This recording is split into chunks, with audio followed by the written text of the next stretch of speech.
Hello students, welcome back to another lecture. तो इस lecture में हम इक्विलिब्रियम कांस्टेंट के reaction quotient Q and Gibbs free energy G के बीच के रिलेशन देखेंगे। वैसे ये चीज़ें आपने Gibbs free energy and equilibrium constant के बीच का रिलेशन हमने लास्ट चैप्टर थर्मोडायनेमिक्स में भी कवर करा था। यहाँ पर नया क्या होगा, यहाँ पर हम स्पॉन्टेनिटी से इस चीज़ को जोड़ेंगे। तो देखिए स्टार्ट करते हैं। पहली बात ये है कि जो इक्विलिब्रियम कांस्टेंट K होता है that does not depend on the rate of the reaction, वो रेट ऑफ रिएक्शन के इंडिपेंडेंट होता है। इक्विलिब्रियम कांस्टेंट कोई भी नॉलेज प्रोवाइड नहीं करता about the speed of the reaction की कितनी स्पीड से रिएक्शन हो रही है। ये आपको क्लियर होना चाहिए। बार बार मैं ये लाइन रिपीट करती हूँ बिकॉज ये आपको पूछ सकते हैं क्या रेट ऑफ द रिएक्शन पर रेट ऑफ द रिएक्शन बताता है इक्विलिब्रियम कांस्टेंट? बिल्कुल भी नहीं। कितनी स्पीड से रिएक्शन हो रही है इसकी जानकारी आपको के से नहीं मिलती है। ठीक है, अब देखो हमने लास्ट चैप्टर में ही करा था condition for spontaneity. Delta G के टर्म्स में स्पॉन्टेनिटी की कंडीशन क्या थी? डेल्टा जी अगर नेगेटिव है then reaction is said to be reaction is spontaneous. Spontaneous का क्या मतलब होता है कि वो एकदम हो जाती है। ठीक है, तो ये हमारी फेवरेबल कंडीशन है या फिर कह सकते हो स्पॉन्टेनिटी की कंडीशन है। अगर रिएक्शन स्पॉन्टेनियस है दैट मीन्स अगर वो रिएक्टेंट से प्रोडक्ट की तरफ जा रही है, ये रिएक्शन अगर स्पॉन्टेनियस है दैट मीन्स ये इजीली हो जाएगी। ठीक है, इजीली हो जाएगी मतलब ये रिएक्शन फेवरेबल है। तो डेल्टा जी अगर नेगेटिव है तो आपका फॉरवर्ड डायरेक्शन में जो रिएक्टेंट से प्रोडक्ट साइड में रिएक्शन जा रही है दैट इज फेवरेबल, मतलब फॉरवर्ड डायरेक्शन में जो रिएक्शन है वो फेवरेबल होगी इस कंडीशन में। ठीक है, ऑब्वियस सी बात है, प्रोडक्ट फेवर्ड होगा। अगर यही चीज़ आप डेल्टा जी की पॉजिटिव वैल्यू ले लेते हो तो इसका रिवर्स होगा, रिएक्शन इज नॉन स्पॉन्टेनियस। तो रिएक्शन जो होगी वो स्पॉन्टेनियस नहीं होगी, वो थोड़ी सी ही, वो क्या होगी, इस डायरेक्शन में थोड़ी सी ही प्रोसीड करेगी क्योंकि ये इस डायरेक्शन में फेवरेबल नहीं है। हाँ, इसका जो रिवर्स डायरेक्शन होगा वो फेवरेबल होगा क्योंकि रिवर्स के लिए डेल्टा जी नेगेटिव हो जाएगा इसका। ठीक है, सो डेल्टा जी का भी आपको पता चल गया, नेगेटिव है तो रिएक्शन इज स्पॉन्टेनियस, पॉजिटिव है तो reaction is non spontaneous. Now अगर डेल्टा जी की वैल्यू 0 आ जाती है इसका क्या मतलब है कि जो आपका रिएक्शन है रिएक्शन इक्विलिब्रियम पे है, एट इक्विलिब्रियम। ठीक है, तो ये चीज़ें हमें समझ आती है डेल्टा जी से। अब ये बात है कि इसका रिलेशन के इक्विलिब्रियम कांस्टेंट के साथ क्या होता है। तो देखो we know that delta G is equal to delta G naught और साथ में प्लस RT-ln Q। Q क्या है? रिएक्शन कोशेंट है। रिएक्शन कोशेंट में जो कॉन्सेंट्रेशन होती है वो एट एनी स्टेज होती है, ज़रूरी नहीं कि इक्विलिब्रियम वाली हो। At any period of time at any stage वहाँ पर कॉन्सेंट्रेशन की वैल्यू डली होगी। और K क्या होता है? Equilibrium constant. देखो जो equilibrium constant K and reaction quotient Q है, इनमें सिर्फ ये फ़र्क है, देखो दोनों में ही प्रोडक्ट की कॉन्सेंट्रेशन अपॉन रिएक्टेंट की कॉन्सेंट्रेशन होती है जब आप लिखते हो इनके एक्सप्रेशंस। सिर्फ ये चीज़ यहाँ पर डिफर करती है, यहाँ पर जो ऑल कॉन्सेंट्रेशंस है वो कौन सी है? इक्विलिब्रियम स्टेज की, इक्विलिब्रियम कॉन्सेंट्रेशंस यहाँ पर डलती है। ठीक है, और यहाँ पर जो कॉन्सेंट्रेशंस होती है एट एनी स्टेज या एट एनी पर्टिकुलर आप टाइम लिख सकते हो। ठीक है, एट एनी स्टेज, इक्विलिब्रियम को छोड़ के जो भी स्टेज पर है रिएक्शन वो आप लिख लेते हो। सिर्फ इतना सा इनमें डिफरेंस होता है Q एंड K। ठीक है, तो ये रिलेशन है। डेल्टा जी नॉट क्या है? Gibbs free energy change at standard conditions, temperature, standard temperature and pressure पे। तो डेल्टा जी नॉट लिखते हैं। डेल्टा जी अगेन क्या है? एट एनी आप लिख सकते हो इसे। ठीक है, ये तो स्टैंडर्ड ही रहेगा। अब देखो जब हम इसकी कंडीशन लगाते हैं कि हमारे पास इक्विलिब्रियम है, एट इक्विलिब्रियम में क्या होता है? डेल्टा जी 0 होता है, डेल्टा जी नॉट आपको 0 नहीं करना है। तो यहाँ पर क्या होता है? एट इक्विलिब्रियम डेल्टा जी की वैल्यू 0 हो जाती है। ठीक है, because we know delta G 0 है तो रिएक्शन एट इक्विलिब्रियम है। अब इसी को इसमें आप ऊपर पुट करोगे, डेल्टा जी की वैल्यू 0 है तो यहाँ से delta G naught is equal to, ये पूरी टर्म दूसरी साइड चल जाती है, माइनस RT-ln क्यू की जगह एट इक्विलिब्रियम, जब आपकी रिएक्शन इक्विलिब्रियम पे है तो जो रिएक्शन कोशेंट है वो भी क्या बन जाता है, इक्विलिब्रियम कांस्टेंट बन जाता है। बिकॉज मैंने आपको यहाँ पर बताया है के एंड क्यू में सिर्फ डिफरेंस क्या है, कॉन्सेंट्रेशंस का। कॉन्सेंट्रेशंस किस स्टेज में है, के में सारी कॉन्सेंट्रेशंस इक्विलिब्रियम पे होती है और क्यू में किसी भी स्टेज पे होती है। अब अगर आपकी रिएक्शन इक्विलिब्रियम पे है, इक्विलिब्रियम स्टेज पे आ चुकी है, तो के बिकम्स इक्वल टू क्यू। ठीक है, तो इक्विलिब्रियम कांस्टेंट बन जाता है रिएक्शन कोशेंट, क्योंकि अब रिएक्शन इक्विलिब्रियम पे है। तो ये भी यहाँ पर पुट कर देंगे तो ये आ जाता है -RT/ln और ये आ जाएगा इक्विलिब्रियम कांस्टेंट के। अब यहाँ से आप देख पा रहे हो हमारे पास रिलेशनशिप निकल गया है बिटवीन डेल्टा जी एंड के। क्या है ये, डेल्टा जी और के, और साथ में रिएक्शन कोशेंट के बीच का रिलेशन कौन सा था, ये ऊपर वाला था। तो ये सब चीज़ें आपस में रिलेटेड है। अब इसको लिखने का दूसरा तरीका भी होता है जो कि पहले भी मैंने आपके साथ डिस्कस किया है। देखो यहाँ से RT आप नीचे ले आओ तो ये बन जाता है, ये बन जाएगा नेचुरल लॉग के, इसी साइड हो जाएगा minus delta G not divided by RT रह जाएगा। ठीक है, अब इसमें क्या करते हैं, ये जो नेचुरल लॉग है, देखना जो नेचुरल लॉग x है और यहाँ पर कोई a है। ठीक है, तो क्या होता है जब भी आपका जो नेचुरल लॉग है वो दूसरी साइड जाता है, नेचुरल लॉग की बात हो रही है ln की, तो वो क्या हो जाता है, पूरी टर्म्स e⁻² में आ जाती है। जो भी यहाँ पर लिखा होगा वो e की पावर में जाएगा। ठीक है, ये चीज़ रहती है। अब यहाँ पर जो नेचुरल लॉग है वो दूसरी तरफ अगर गया तो इक्विलिब्रियम कांस्टेंट की वैल्यू आ जाती है। ये पूरी जो टर्म है वो e⁻² एक्सपोनेंट में चली जाती है -ΔG0/RT। ठीक है, दिस इज आवर रिलेशन। ये वाला भी आपसे रिलेशन पूछ सकते हैं। तो यहाँ पर ΔG0 और यहाँ पर के बीच में रिलेशन है। ठीक है, अब ये चीज़ आती है कि यहाँ पर हमें पता है स्पॉन्टेनिटी के लिए delta G must be negative. ठीक है, डेल्टा जी नेगेटिव होगा तो रिएक्शन स्पॉन्टेनियस होगी। अगर यही चीज़ें आप in terms of equilibrium constant देखना चाहे, वैसे तो हमने एप्लीकेशन में ये कर दी है, लेकिन डेल्टा जी के साथ रिलेट करके यहाँ पर देखते हैं। ठीक है, when delta G naught is negative, ये चीज़ देखते हैं पहले। देखो, अगर आपका डेल्टा जी नॉट अगर आपका नेगेटिव होगा, ठीक है, if delta G naught is negative, तो इक्विलिब्रियम जो आपका रिएक्शन है वो स्पॉन्टेनियस, उसके लिए जो स्पॉन्टेनियस की कंडीशन है, डेल्टा जी तो नेगेटिव है लेकिन के की टर्म्स में, इक्विलिब्रियम कांस्टेंट की टर्म में आप इस चीज़ को कैसे कहोगे। अब देखो यहाँ पर ध्यान से आप लोग समझना एक चीज़ कि we know that K is equal to e⁻² delta G naught upon RT। ठीक है, ये यहाँ से रिलेशनशिप मिला हमें। अब we know that case 1 delta G naught is negative, ये डेल्टा जी नॉट की वैल्यू नेगेटिव हो रही है। पहले इस टर्म को ज़रा आप देखो। अब यहाँ पर ये डेल्टा जी नॉट नेगेटिव है तो ये नेगेटिव है, साथ में डेल्टा जी नॉट की भी नेगेटिव वैल्यू है। नेगेटिव नेगेटिव क्या होता है, पॉजिटिव होता है। जो गैस कांस्टेंट एंड टेम्परेचर है ऑब्वियसली उसकी वैल्यूज तो पॉजिटिव ही रहती है। तो यहाँ पर जब हम डेल्टा जी नॉट की वैल्यू नेगेटिव करते हैं तो ये जो पूरा ये जो टर्म है, ये पूरी टर्म क्या बन जाती है, ये पॉजिटिव आती है। ठीक है, ये पूरी टर्म आपकी पॉजिटिव आएगी। अब ये पूरी टर्म आपकी पॉजिटिव आ रही है, इसका मतलब जो एक्सपोनेंट है ये पॉजिटिव है। दैट मीन्स ये पूरा एक्सपोनेंट जो है, एक्सपोनेंट के साथ अब हम देखेंगे ये पूरी जो टर्म है वो आ जाती है >1, तभी तो पॉजिटिव हुआ ना, तो ये >1 आएगी। अब ये क्या होता है, ये तो इक्विलिब्रियम कांस्टेंट ही है क्योंकि k इक्वल्स टू ये ही चीज़ है।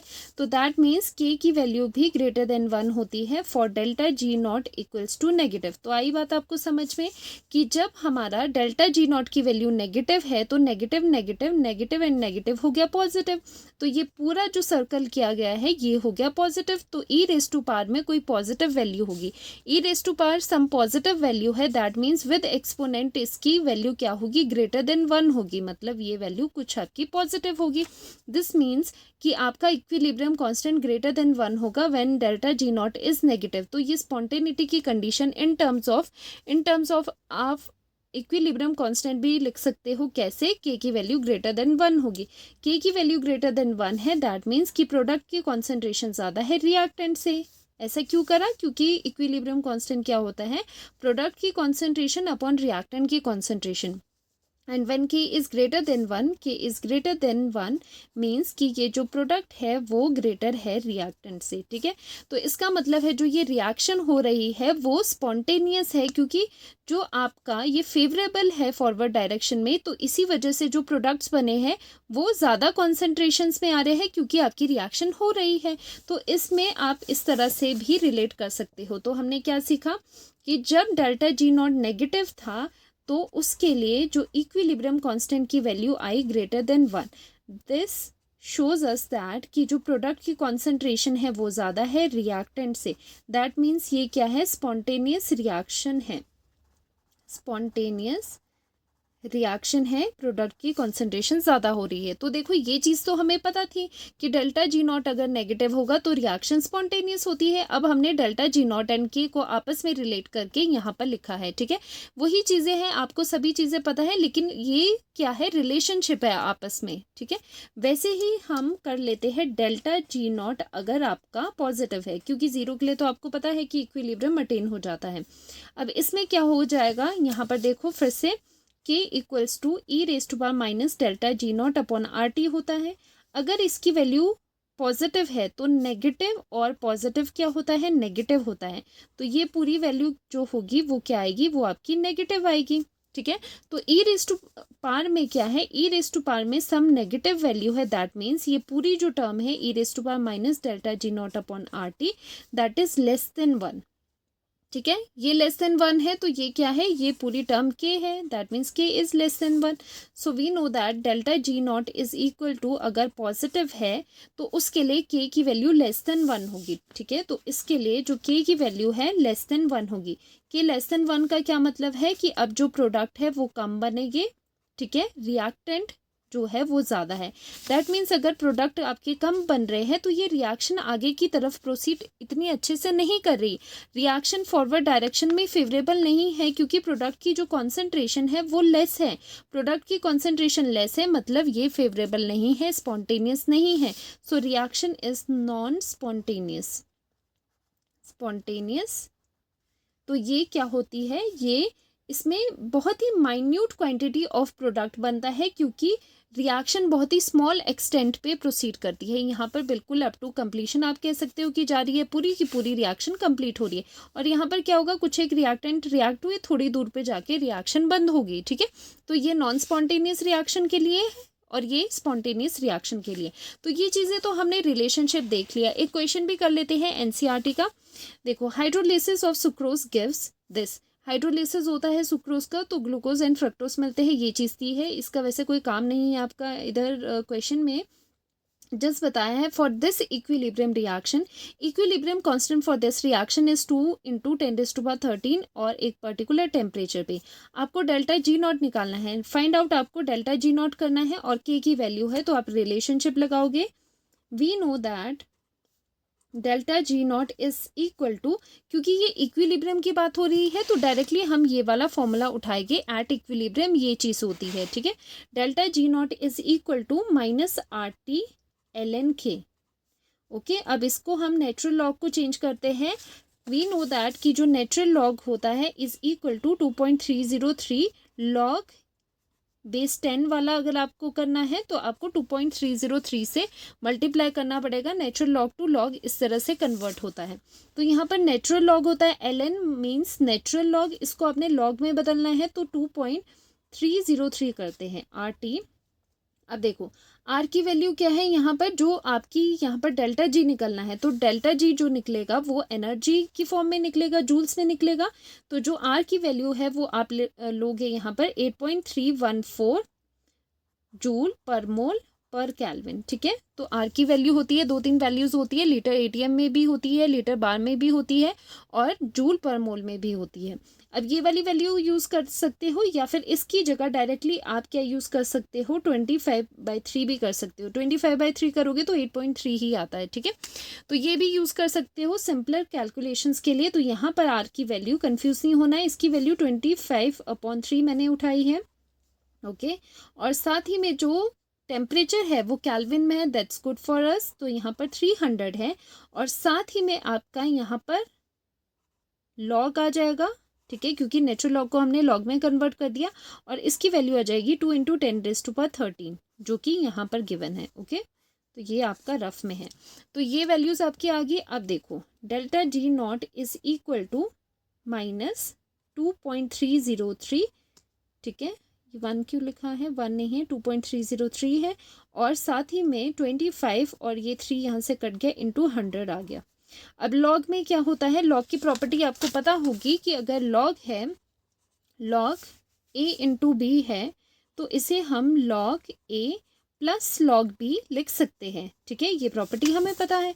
तो यहाँ पर हम क्या लिखेंगे, इससे ये आ जाएगा आपका log 2 प्लस log 10⁻13। और लॉग की प्रॉपर्टीज थोड़ी बहुत देख लो आप, क्या होता है, log x⁻⁻ समथिंग होता है, मान लो a है, ठीक है, तो ये लॉग की प्रॉपर्टी होती है, जो ये a होगा ये आगे शिफ्ट हो जाता है, तो आगे शिफ्ट हो जाएगा log x आ जाता है। ठीक है, उसी तरह से ये 13 आगे आ जाएगा log 10, और जो log 10 होता है, log 10 की वैल्यू कितनी होती है, log 10 1 होता है। ये चीज़ें आपको पता होनी चाहिए कि log 10 1 होता है और log 1 0 होता है। और साथ ही में थोड़ी बेसिक वैल्यू log 2 की भी लर्न कर लो, 2 है तो ये 0.3 होता है। ठीक है, अप्रॉक्स वैल्यू, वैसे लॉग टेबल से भी देख सकते हो, लेकिन लर्न करो तो ज़्यादा ईजी रहता है, टाइम सेव हो जाता है। अब यहाँ पर ये वैल्यूज़ आपको पता है, तो डेल्टा जी नॉट ये बाद में कैलकुलेट करेंगे, -2.303 इंटू 2500, ठीक है, ये 100 इसमें कर लेते हैं।